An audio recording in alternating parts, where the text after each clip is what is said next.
तो देखा आपने, किसी को विश्वास नहीं हो रहा था कि इस तरह की प्रतिक्रिया प्रियंका गांधी वाड्रा को पश्चिमी उत्तर प्रदेश यानी सहारनपुर में मिल रही है। वो सहारनपुर जहां पर कांग्रेस का कोई जनादेश नहीं है, कांग्रेस का सुपड़ा साफ हो गया है। बावजूद इसके प्रियंका गांधी वाड्रा को देखिए किस तरह से भीड़ उनसे मुखातिब होने आई है। यह अपने आप में अप्रत्याशित है। सवाल यह किया जा रहा है कि यहां जो जनता पहुंची है, क्या वो जिज्ञासा वश पहुंची है कि इंदिरा गांधी की पोती जो है वो कैसी दिखती हैं, या फिर पश्चिमी उत्तर प्रदेश का राजनीतिक खेला बदल रहा है। प्रियंका गांधी वाड्रा जब अपनी कार से निकलती हैं या अपनी गाड़ी से बाहर निकलती हैं, वो प्रतिक्रिया तो आपने देख ली। अब मैं आपको एक वीडियो दिखा रहा हूं दोस्तों, जो आपको देखना पड़ेगा, और इसमें आप देखिएगा कि प्रियंका गांधी वाड्रा का जो रोड शो जा रहा था, भीड़ देखिए सड़क में, और यह सहारनपुर का नजारा है। आइए देखते हैं।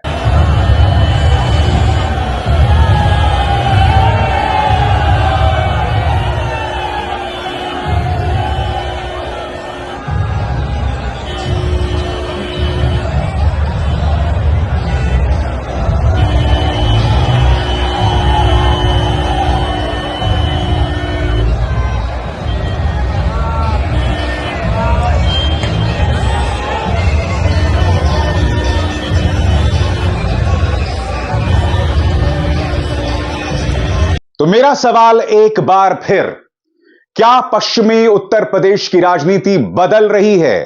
खासतौर से जिस तरह की प्रतिक्रिया प्रियंका गांधी वाड्रा को देखने को मिल रही है, क्या इसकी दो वजह हो सकती हैं?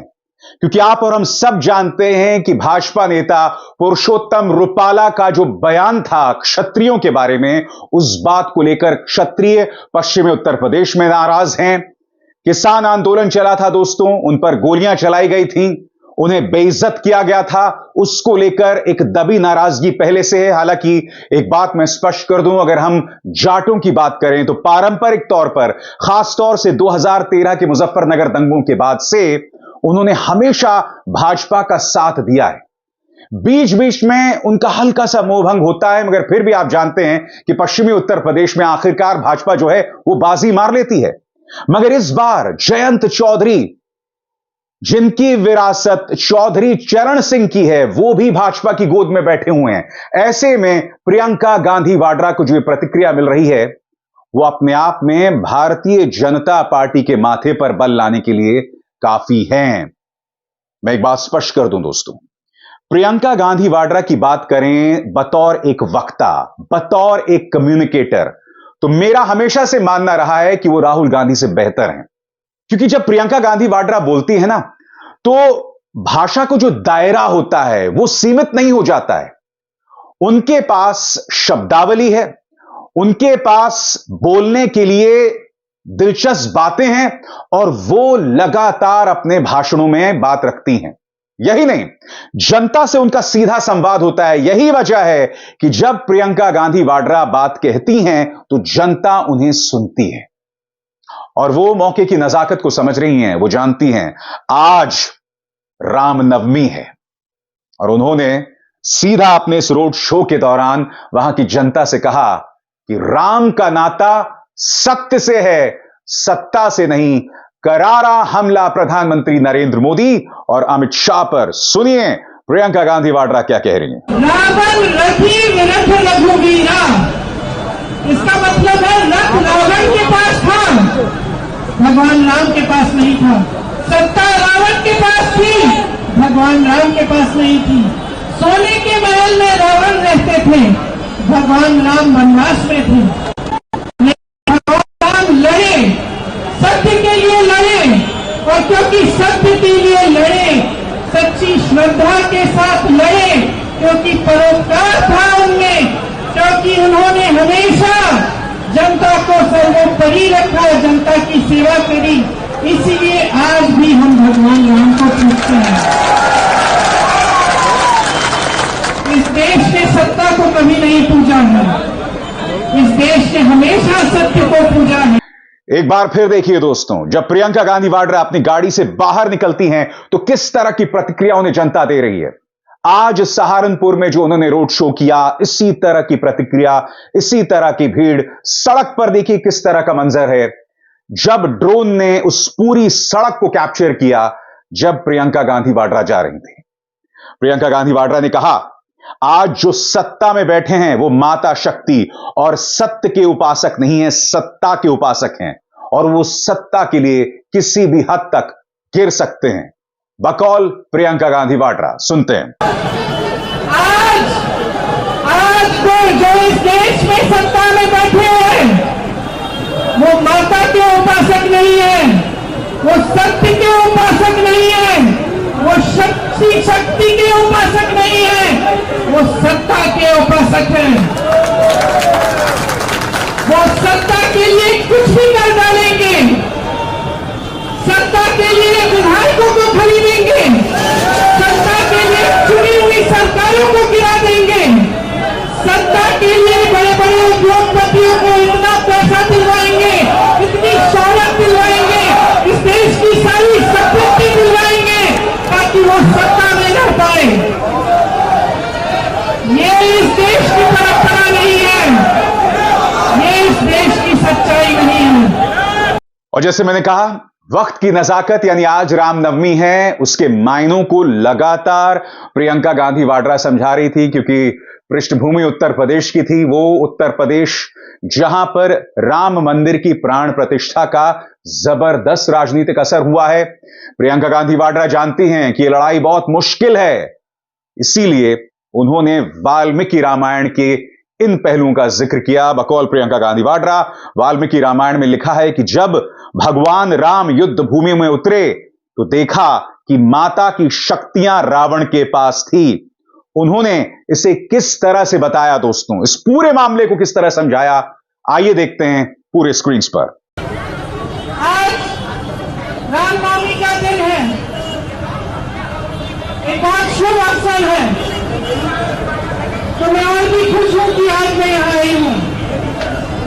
आप सबको मालूम होगा, वाल्मीकि रामायण में लिखा है कि रामनवमी, क्यों हम रामनवमी के बारे में लिखा है, और इससे हमें पता चलता है कि हम इस त्योहार को क्यों इतना मानते हैं।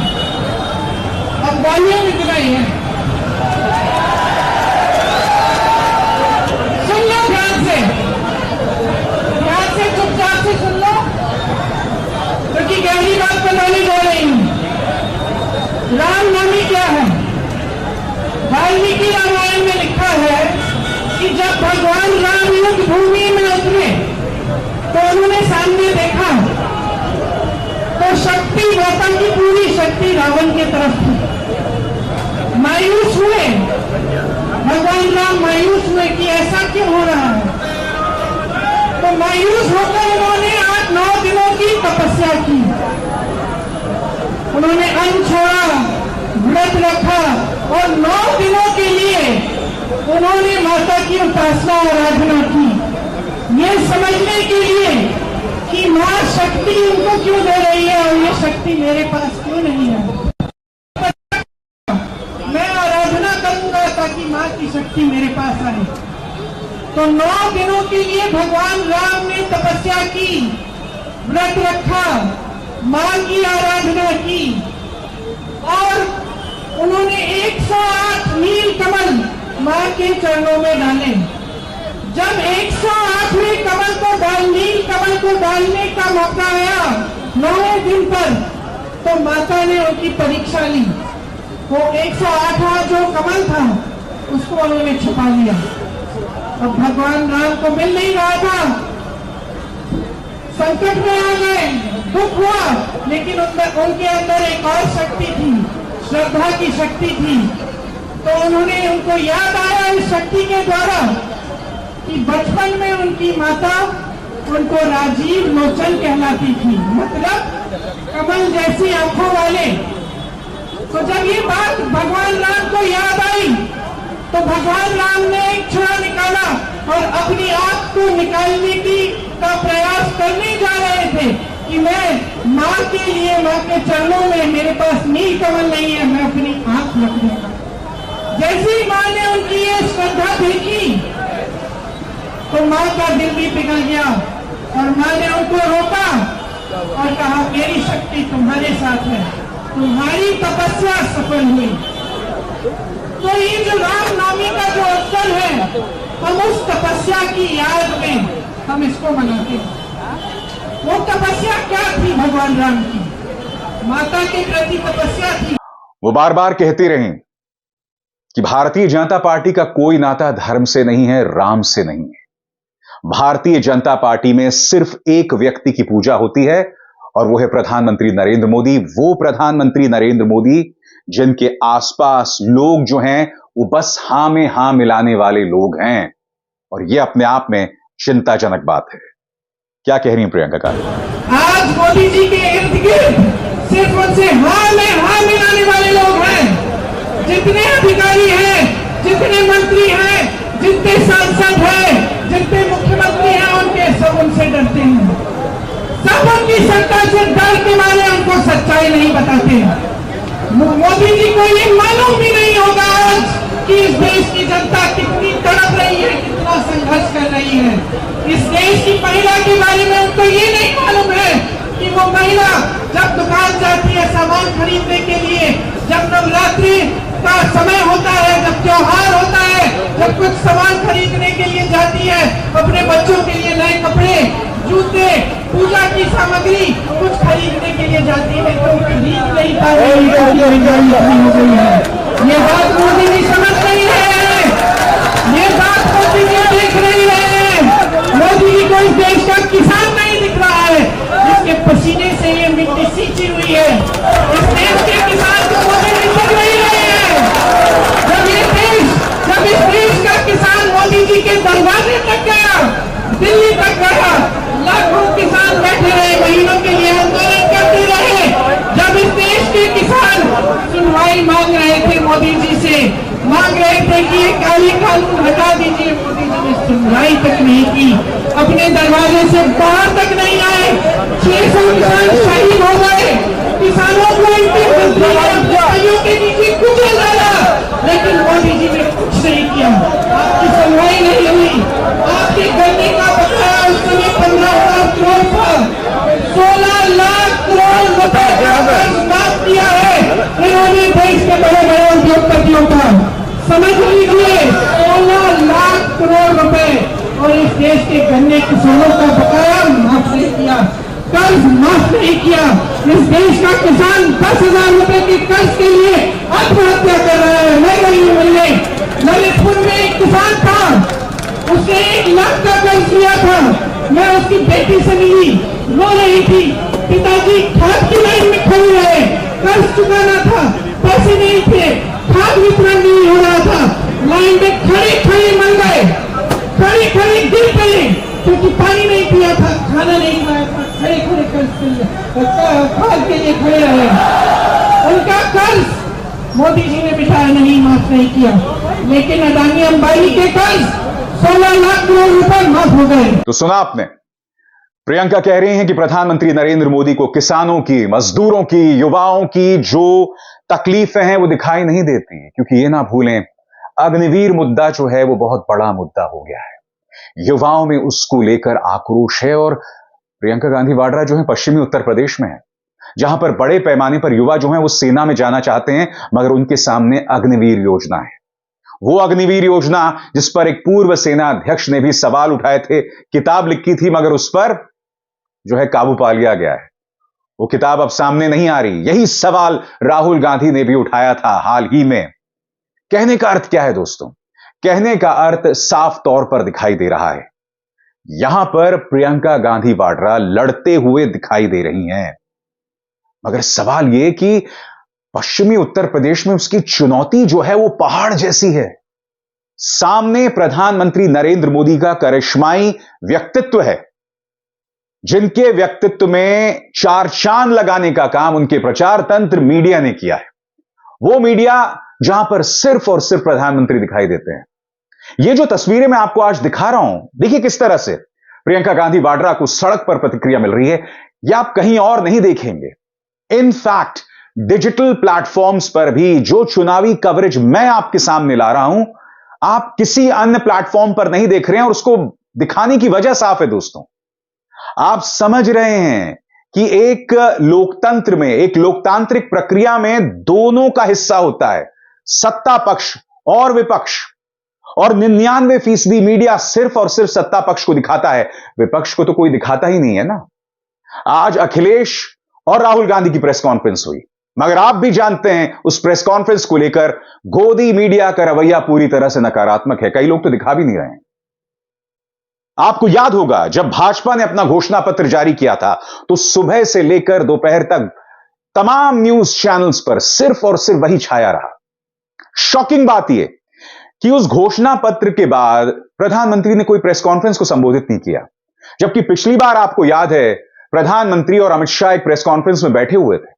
प्रधानमंत्री से जो भी सवाल पूछ रहा था वो बार बार अमित शाह की तरफ इशारा कर रहे थे, जो अपने आप में कितना शॉकिंग था। इस बार भाजपा ने वो ड्रामा ही बंद कर दिया कि चलो भाई प्रेस कॉन्फ्रेंस ही नहीं करेंगे, जबकि वो जानती है कि सामने पालतू पत्रकार है, मगर बावजूद इसे उन्हें डर लगता है कि किसी ने गलती से कोई असहज सवाल पूछ लिया, मुश्किल में डालने वाला सवाल पूछ लिया, तब क्या किया जाएगा। इसीलिए बहुत जरूरी हो जाता है कि विपक्ष की जो गतिविधियां हैं वो दिखाई जाएं, तभी तो मुकाबला बराबरी का होगा, वरना मुकाबला तो एक तरफा है, सभी जानते हैं ना, कम से कम प्रचार तंत्र की निगाह से देखा जाए तो चलिए इंतजार करना पड़ेगा 4 जून का। प्रियंका गांधी वाड्रा जो मेहनत कर रही हैं, क्या ये रंग लाएगा, देखते हैं। अभिसार शर्मा को दीजिए इजाजत, नमस्कार। स्वतंत्र और आजाद पत्रकारिता का समर्थन कीजिए, सच में मेरा साथी बनिए। बहुत आसान है दोस्तों, इस ज्वाइन बटन को दबाइए और आपके सामने आएंगे ये 3 विकल्प, इनमें से एक चुनिए और सच के इस सफर में मेरा साथी बनिए।